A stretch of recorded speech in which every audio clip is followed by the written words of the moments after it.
Hey, hello and welcome to our monthly podcast. My name is Sandra Wallace. I'm a OCD, anxiety, and depression coach. And I want to thank you all for joining us. Today we have our regular gathering place this evening, and then we turn this into a podcast after on our website and on social media. So if you're not able to be with us tonight, we encourage you to go back and watch this recording. This recording is taking place with Jodi Hardy, who is a board certificate hormonal coach. And she has informed me that anyone can label themselves as a coach, but in order to be board certified, you have to do all the hard work and research and examinations to be approved to be such.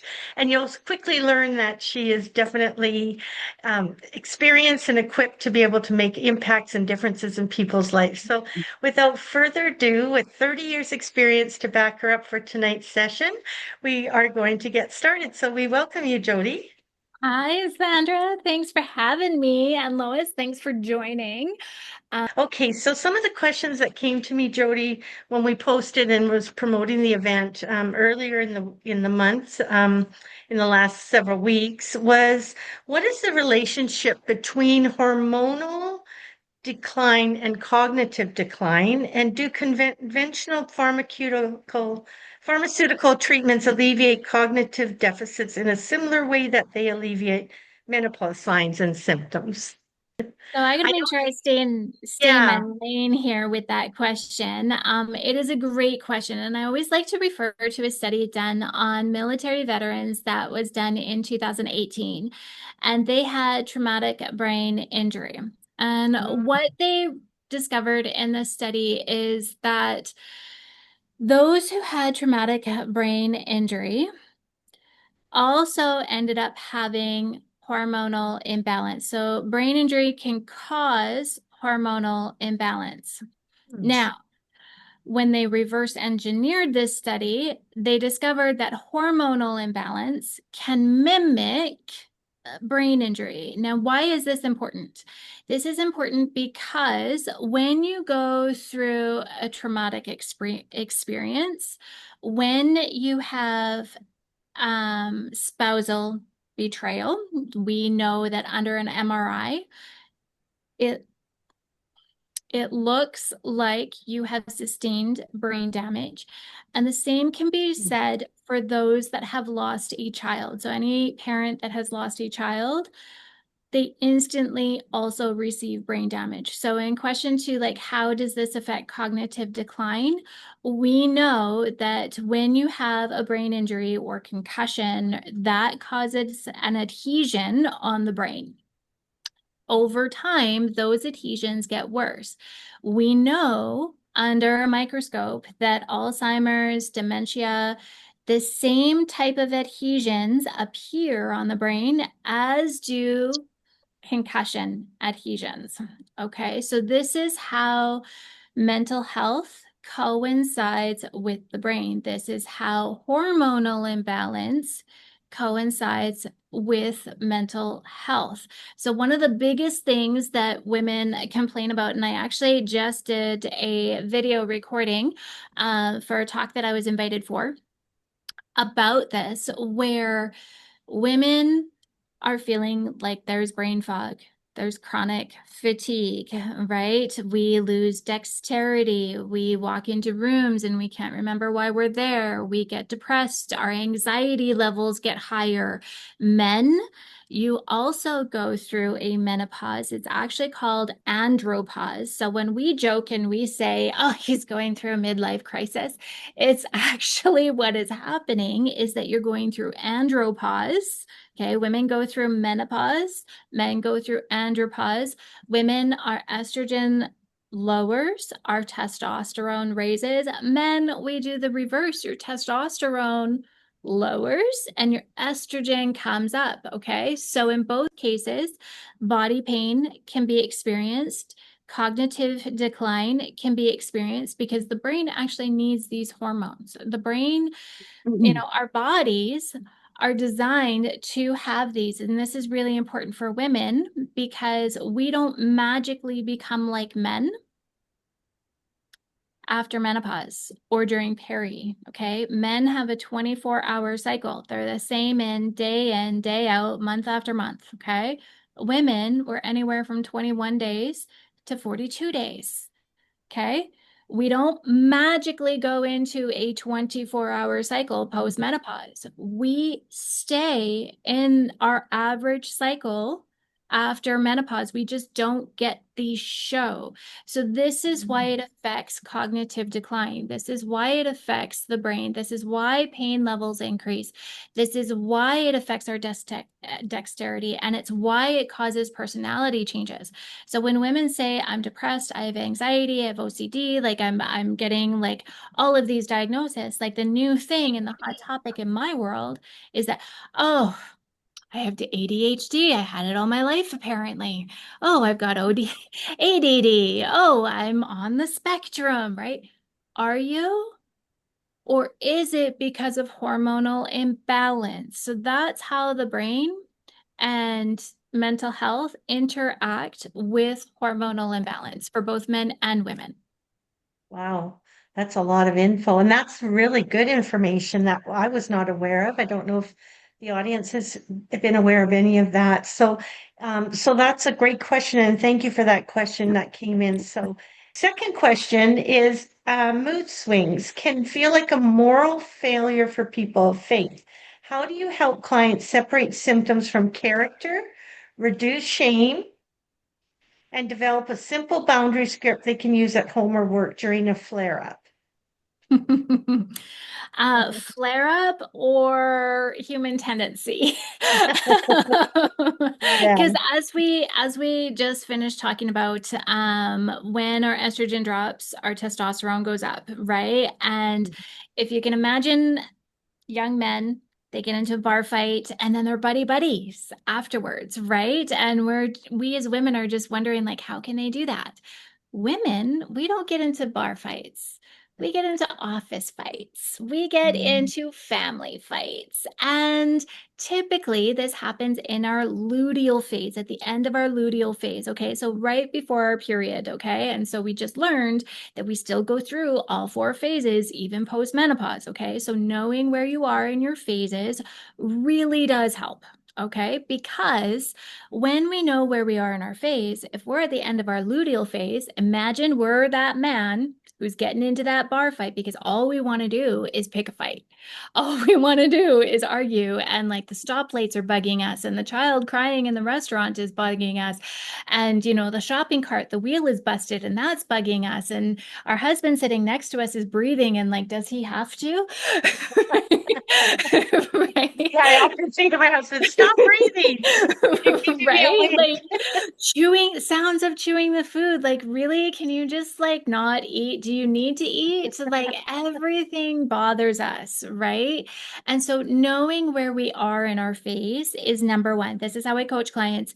And if you don't know where you are, there are certain things that I can help guide you to learn and certain visual cues of like, okay, so when we track, use this visual cue, and then after about 3 months, because it takes about 3 months to notice a pattern, right? Especially if you don't have your period anymore. And then we can go, oh, okay, this feels like luteal.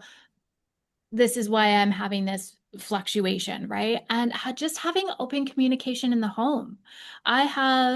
So I'm Perry. Glad to meet you.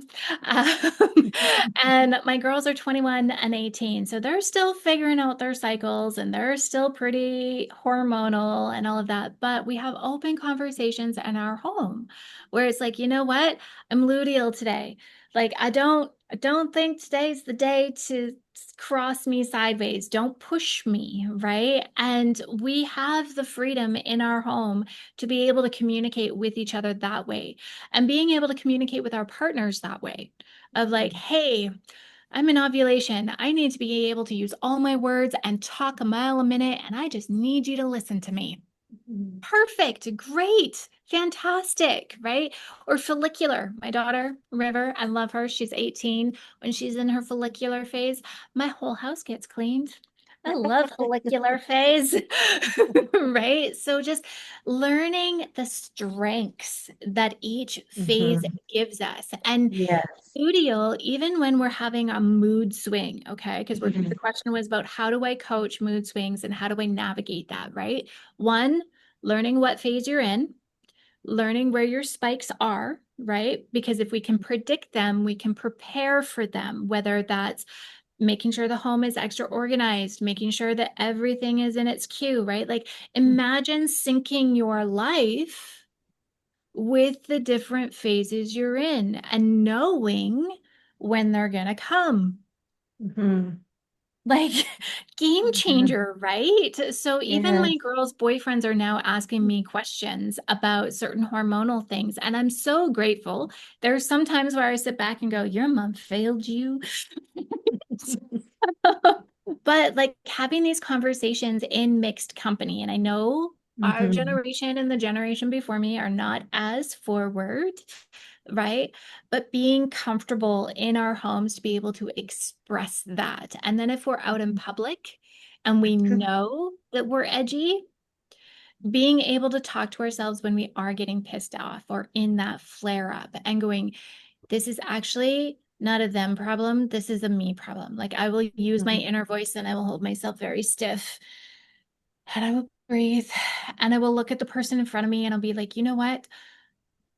The problem's me here, not you. Okay. And I'm really edgy today and I am really sorry and I'm probably coming off the wrong way. I need a little bit more extra patience when I catch myself. But the more we catch ourselves, Mhm. the easier it becomes because then we start developing that neural pathway, that training of like, oh, wait, this is what's probably happening, right? Mhm. Practice makes perfect. It's the same thing here. We have to practice it. I have very little patience for women. It's like, I'm menopausal, I'm done with this, and I can be who I am. And like, if they don't like me, oh, well, right? Well, there's a time and a place for that, yes. But at the same time, that doesn't give us a free pass in being a decent human being. So, Right. Yeah. knowing what phase you're in, catching yourself and asking yourself, is the problem me or is it them really? Right? Because sometimes Mhm. it is them. I'll give you that. I've had a lot of supply issues lately. The problem is the suppliers, not me. Right. But just recognizing and then being able to communicate where you're at, whether you're at home, whether it's the waitress in front of you and you realize that you've just been really rude, right? Like just Mhm. having grace with yourself and owning Yeah. yourself and not giving yourself a free pass. That's right. Very much so. Good points. Okay, the next one is many of our listeners are balancing, did I say this? Many of our listeners are balancing faith, family, and limited resources. What is your 7-day energy floor plan for sleep, nutrition, movement, breathing, thought patterns, and boundaries? And the second part of that question is, could you share the minimum viable actions that someone in a low resource setting can begin implementing this very week? Absolutely. Okay. So, Sandra, you and I have had this conversation, and every guru cites this. Okay. So, listen close. Okay. Water. Mhm. Number one thing that anybody can do is water. Okay. And okay, and I'm gonna tell you why. So when I was an practicing massage therapist, okay, so I had a really successful career. I had a 3-month waiting list, and I specialized with people who were in chronic pain. Water is the number one thing that we can do to help balancing our life and help us feel in control. And the reason why is because water is number one, the best detoxifiant that we can get our hands on. Okay. So you do not need expensive detox protocols. Okay. Sometimes you do if labs say you do, but like I'm very one of like, let's test, not guess. What I want everybody to do, budget friendly or not, half your body weight in water in ounces, not exceeding over 100 ounces, because then we get into water toxicity, and that's a whole other conversation. What water does is one, it's the best detoxifier, it is the best energy conductor, and it is the best lubricant that we have. Okay. We are 75% water as a whole. Our brain is 90% water. So, brain fog, fatigue, forgetfulness, decision fatigue, how much harder does those neurotransmitters have to work if they don't have enough hydration? If they're pushing a boulder up a hill versus being able to like have anti-gravity water going in, right? Like that's so much easier than struggling with friction, right? It reduces body pain. Okay, we talk about movement. Movement is crucial in menopause, but we also have increased body pain when we're going through these hormone fluctuations. Okay. So when we have the lubricant that water provides, water to us is like what oil to an engine. Okay. What happens if our engine doesn't have any oil? The gears start grinding against one another. Okay. So same thing with water. If we're low in water, what are our muscles doing? What are our ligaments doing? And what are our bones doing? They are grinding against one another, where when we increase our hydration, all of a sudden they can stretch out and they can start gliding across one another the way that they are meant to. And okay, so we talk about water being the best detoxifiant. Night sweats, hot flashes, they're the same thing. That is an indicator that the liver is struggling to either keep up with detoxifying our estrogen or it's too sluggish and it's not doing the work. So when we increase our water intake, we're actually helping our liver detoxify our used up estrogen versus having it recirculating back into the system. Because think of it as an elevator. There's only so much estrogen that can go into an elevator to get outside of the system. So all the estrogen waiting to get on that elevator now has to do another lap. Now has to do another lap. And so this is how we get into estrogen dominance. And this is how we increase our disease and cancer risks by being menopausal or peri and still in estrogen dominance because our liver is not able to detoxify the correct way. So water is number one. Movement. Okay. I don't care whether you have a gym membership. I don't care whether you sit on the couch. I need a hip revision. I am titanium from the hips down. I should not be able to walk without a walker or a cane. And yet I was able to do that 1.5 years after a major collision that changed my life. Okay. So big reason I recovered so easily and quickly is because I moved. Now they're talking about taking out a titanium rod that is in my femur, like down the center of my femur inside, and possible bone graft and removing a hip plate that I have and giving me a brand new hip. Great. But in the meantime, what am I supposed to do? Right? It hurts to move. But yet I know if I don't move, this body will deteriorate even faster. If I don't maintain my muscle mass, my bones get weaker. Bone density matters for women. Bones are like diamonds and they are become beautiful, strong things when pressure is exerted on them. So, what do? Even though it hurts, even though it's annoying, even though I will say it is painful, and I don't use that word lightly, I do the work. So I don't care if you've got soup hands at home or free weights or bands at home or like just sitting in your chair. Move. Raise your legs up. Get moving. Go for a walk around the block. Do an extra lap of stairs. Do push-ups against your countertop. You don't need to have an expensive gym membership. You don't need to have expensive gym equipment at home. Everything you can do at home. I could do triceps pushes just sitting here talking to you guys, right? Everybody now, join me. What is your reason for not moving? So water, movement, when we're talking about balance, communicating, how are you communicating with your family? I always talk with my clients about like, what are your negotiables and what are your Mhm. non-negotiables? Mm. And your non-negotiables are work, nutrition, family, Mhm. sleep, awake, right? So all of your non-negotiables have to be done every single day. And that means making time in your calendar for that one-on-one time with that special person in your life, whether it's your husband, whether it's your boyfriend, whether it's your wife, whether it's your kids. Maybe you start off once a month because that's all your schedule will allow. Maybe it's once a week, whatever you can do. And you don't have to go on expensive things. You can actually make a dinner date at home. Pick a favorite meal and make it together. You know, one of my favorite things to suggest, okay, and you're just going to know my personality right now, okay? Buy some handcuffs, okay?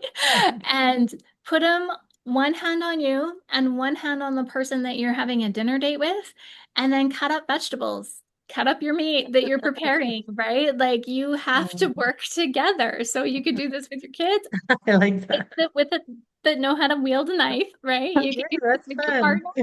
Like you can have fun, play, Mhm. right? It doesn't have to cost anything in Right. order to bring in some play and some memories. Make memories, okay?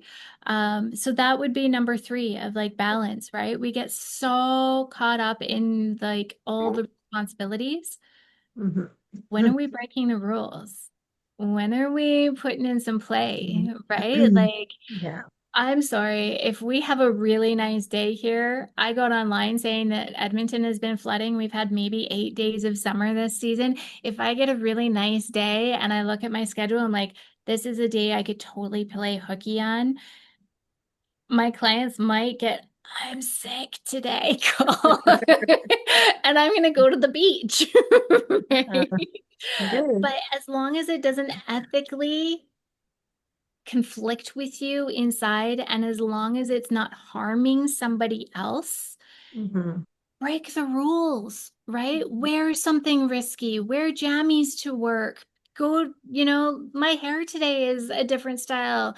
And I'm like, this is kind of fun. I like Mhm. it, right? Like I Yeah. broke the rules and I'm like, I want to try something different Yeah. today, right? So it can be anything. Mhm. There was more to that question. I've hit on a couple of them. What did I miss?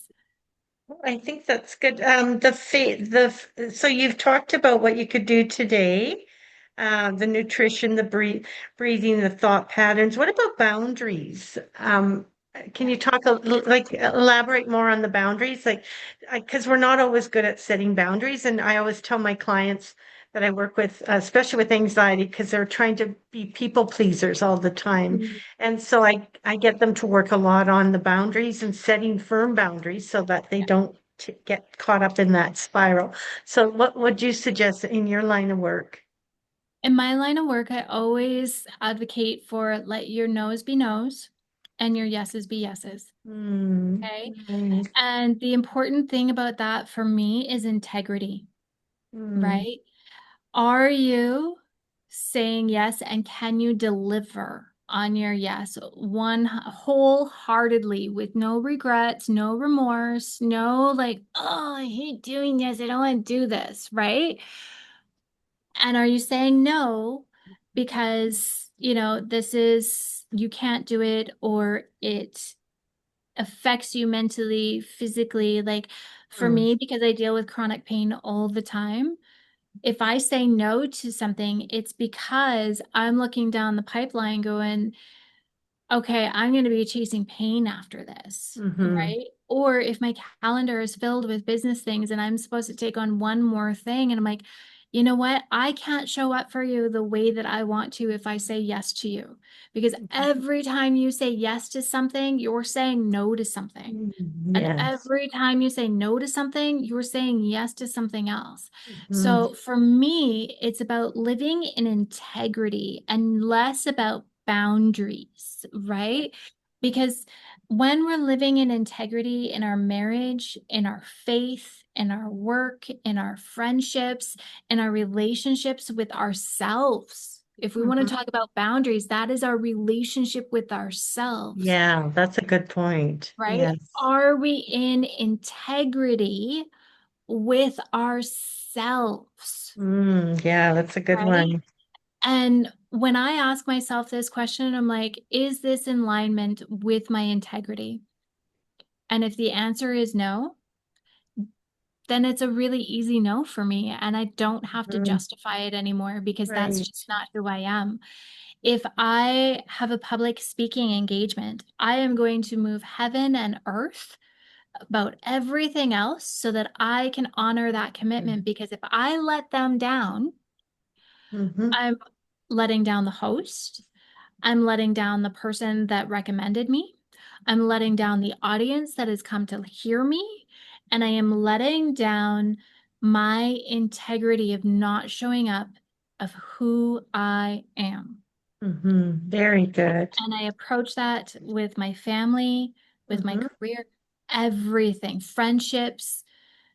One of the best things that I think people say about me is if Jodi says that she's going to do something, she's going to do it. And my Yeah. kids, we come from a split family, and my kids have now adults have said, Mom, we know that when you say something, you mean it, whether it's a no, whether it's a yes, whether it's we're going on a trip, whether it's like, I'll make that happen, whatever Yes. needs to happen, whether they're having Yeah. problems at school, whether they need help driving, all the kids' stuff, right? Yes. If I And say I'm that's, going to do yeah. something, so boundaries is all about your integrity. Yeah, and I love that you put the integrity piece because it reminds me of another saying that I always think about is how you do anything is how you do everything. And I thought, wow, that's so powerful. So I like your let your nose be no nose, your yeses be yeses. That's on my lamp Um, now. love So it. thank you. So now I'd just like to ask the audience, is there anything now that we've had some great discussion and conversation around what Jodi does, and she's obviously an expert at what she does. She's great. So do you have any questions, Maribeth, Lacey, Hugh, Lois? Anybody want to raise their hand? Don't be shy. Now's our opportunity to take full advantage of our speaker.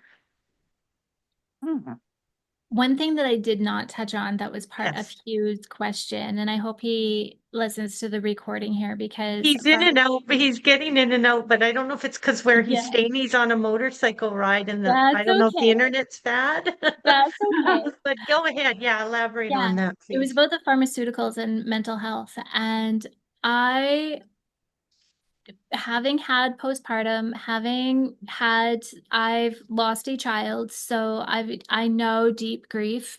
Um, there is a time and a place for those pharmaceuticals, right? Mm, mm-hmm, And I would never tell somebody to go off of them if they're on them. But there is so much that we can do holistically, nutrition mm-hmm, wise, movement wise, just balancing life wise, because we can take all the supplements, we can take all the pharmaceuticals, we can take all of, the nutrition that is recommended to us, right? And when I say nutrition, I'm talking about the nutrition that is right for you as an individual, not what some guru says, carnivore or paleo or veganism or raw vegan or Mediterranean. I want what's right for you. And that's one thing that I do help clients with as well, is often clients will realize that they can lower their dose mm-hmm, once they have their nutrition, their supplements, mm-hmm. and their life that matches. Because if your life doesn't match what we want your cells to do, whether you're just leaning on pharmaceuticals or just leaning on holistics or both, You're Mhm. going to hit a glass ceiling every single time because the life doesn't match. Right. Yeah, very good. Thanks for coming back to that. Mhm. So is there any other questions that anyone has? Not at this time, but oh, Lois, Lois, Lois, go yeah, ahead. Lois, yay. So Go ahead. I was just wondering, is there a connection between hormones and OCD? Mm, Studies I on that don't are, know. yeah, studies on that are divided. Okay. Some say yes, some say no.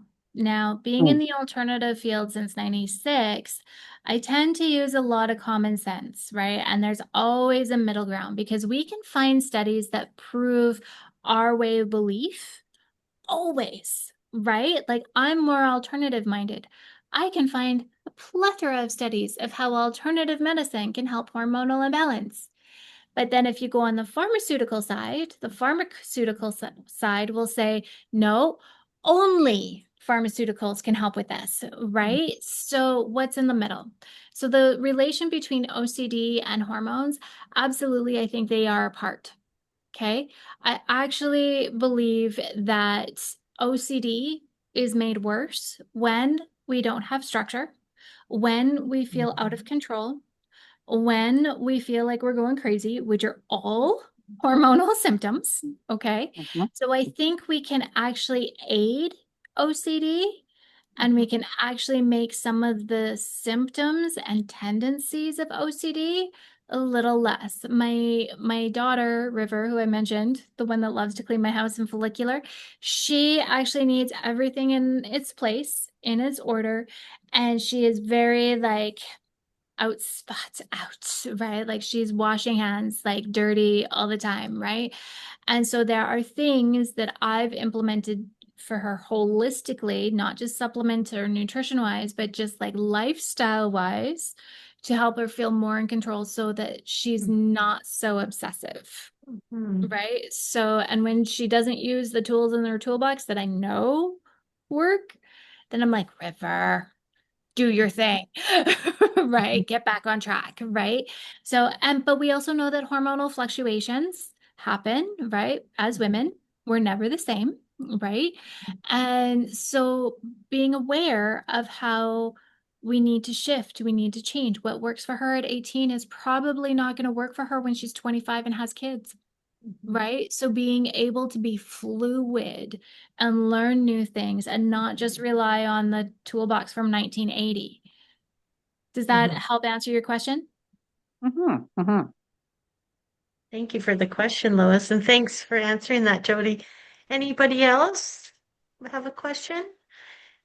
Okay, if not, I want to ask Jody what she has going on right now. She's a very busy gal. Do you have anything you're working on now or just recently completed, and what's next? What's next and what am I working on? Well, there's a lot of things. So right now, I am part of Girl on the Left, the second volume. Sandra, I think you are part of the second volume as well. And that just launched a paper copy on Amazon this week. The audio version, we got bestseller last week in multiple countries, UK, US, and Canada in multiple categories. And last year, we won an award for Women's Best Storytelling. So that has launched this week for The Girl on the Left. If you have not heard of the book, I really suggest you get it. It's filled with so many inspirational women who don't believe in looking back with regret, but looking back with awe and appreciation because they are who got you where you are today. Mhm. So that's number one on my radar. The second is I am opening a commercial space with the collective. And so that's happening in September. And so getting all of my labs ready, sorted, everything from dried urine hormonal testing to DNA testing that I do, food sensitivity testing, and I just added hair mineral analysis to my regimes that I Um, offer as well and will be incorporating good. into my programs. So I'm super excited about that and to launch in September to this new commercial space. And then I'm also developing my own non-hormonal disruptive skincare because the one line that I've been using no longer wants to ship to Canada. And they are completely USDA approved and clean and organic. And I'm like, well, I need it here. So I am in conversation with a chemist and a laboratory in Ontario. And it's going to be all Canadian ingredients. It's going to be USDA approved. And hopefully I launch that in September, if not sooner. And it's going to be all non-hormonal disruptive ingredients because what we find on the counters and in mainstream, it does a plethora on us, which then makes ADHD, ADD, on the spectrum, and OCD all worse because it heightens our chemical overload in our systems, okay? Which is huge for hormonal symptoms. So what we put on our skin is so important. And I was an esthetician way, way back in the day. So I'm a little educated in that, but I'm super excited for that. So lots going on, Yeah. lots of growth. And like, if you want to be on my email list, please email me and I will put you on there. Sandra, I think you have my email. Yes, and I was going to ask you, that was my next question. Wow, congrats on all that, Jodi. Thank You're you. so deserving of it. I wanted to ask you if people do want to get a hold of you, where would they be able, how do they reach out to you? Yeah, so I prefer email, but if you are on Facebook, then I use Messenger as a text line for clients and people that just want to get to know me. So feel free, friend me on Facebook, email me at Jodi, Jodi, dot elementsofwellness at gmail.com. And my website is elementsofwellness.org. Hey, awesome. Okay, and the last, I do have a question for you to wrap things up here tonight. Thank you for all that came out to listen firsthand with Jodi. If there was a billboard on your main highway going through Edmonton, or say outside the West Edmonton Mall, and it belonged to you and only you, what would it say on that billboard? We test, we don't guess. I'm so tired of coaches guessing with their clients and claiming that like they can help you, and then it's just a guessing game, or like, I think you have this. With the testing that I do, I make programs based on that testing, based on those results. So it fits you and nobody else. And I'm not guessing. I'm not saying, well, it could be this, it could be that. I love working with doctors, even though they don't know they're working with me. Blood work has its place. I love saying, go talk to your doctor about this. Tell me what they say, and then let's get together, because the guessing, we do that enough in medicine. We do that enough in alternative, and it needs to stop. There is enough DNA testing out there. There's enough hormonal testing out there. There's enough mineral testing out there that we don't need to guess. We can actually do it. Yes. Yeah, very good. That's a very important piece. So, well, thank you, everyone. And I just want to mention that this will be out on our main platforms once we edit it a bit, and we're able to share it with you. Or if someone you know that could benefit from hearing Jodi's conversation tonight, please forward it. I really like the comment about the billboard, because I make, as a coach with OCD, anxiety, and depression, I tailor make the program specific to that person's need. It's not like a cookie cutter system, right? So very important to know exactly who you're working with, what their needs are, and the ways that we can deliver and be able to make an impact in their life. That's my number one passion as well. So that's why I also host the Gathering Place every last Wednesday of the month here at Central Standard Time at 7 p.m. feel free to mark your calendar and share it with other people. For August 26th will be our next gathering place moment, where we just get together in this quiet little circle, and I love that, and it's very personal. So August 26th at 7 p.m., mark it on your calendar. We'll let you know we are having a guest speaker on anxiety and OCD as well. Thank you all. And if you want this recording to be sent directly to you as well, let us know, okay? So thank you once again. Thank you, Jodi. And I will stop recording. And Jodi will be in touch then, okay? Shortly. Thank you very much. Bye, everyone. Have a good rest of your evening. Thank you. Thank you. Bye-bye. Bye-bye.